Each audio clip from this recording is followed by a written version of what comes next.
In this video, I will explain how to learn the crow pose.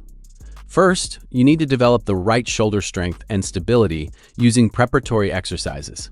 And the first step toward crow pose usually starts with plank variations. But before we begin with the exercises, I want to show you something very important. If you look carefully, you can see that the shoulders are slightly in front of the palms. And this means that during your preparatory exercises, you should also try to move the shoulders a little forward, because this is how you develop the correct strength for crow pose. For example, if you do a plank with the shoulders staying behind the palms, the exercise works more on the abdominal muscles. But if you move the shoulders slightly forward and keep a small round shape in the upper back, the focus shifts much more into the shoulders. And this is exactly the type of strength you need for crow pose. So the first stage is plank exercises. One of the best exercises for beginners is the elbow plank with ankle pushes. Here you can see that the shoulders briefly move forward while the upper back stays slightly rounded. The hips are also a little higher than the shoulders. And this is very important because this body position shifts the focus more into the shoulders instead of the abs.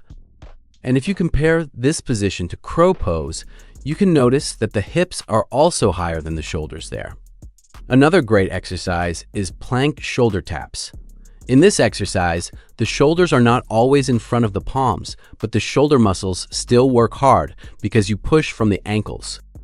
And every time you shift onto one arm during the shoulder tap, the load on the shoulder muscles increases even more. It's a fantastic exercise. Another one of my favorites is steps on yoga blocks. This exercise is very useful because during the step backward, the arms create a small lifting action. It almost feels like the shoulders are slightly lifting the body upward. And this is extremely useful, not only for crow pose, but also for planche and press handstand training. Try doing around 10 to 20 repetitions, and you will really feel how strongly your shoulders are working. If you want, you can also check my free follow-along workouts in my profile. They will help you develop strength in the correct way. Great. Now let's move to the next important stage, push-ups. This is a very important part of crow pose preparation because if you look at crow pose carefully, you can see that the arms are bent. Of course, this doesn't mean you hold all the body weight only with bent arms, but you still need a certain level of strength there. And one of the best starting options is knee push-ups. Yes, they may look simple, but the technique is very important. Try to perform the push-up in a way where the shoulders move slightly in front of the palms in the bottom position. You can also see that there is a small angle at the hips. These details help shift the focus more into the shoulders and triceps instead of the chest muscles.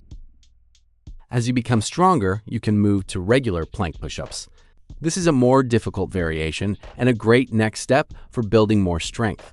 But my personal favorite exercise for crow pose is pike push-ups, because if you compare pike push-ups and crow pose, you can see a very similar body position when the arms are bent.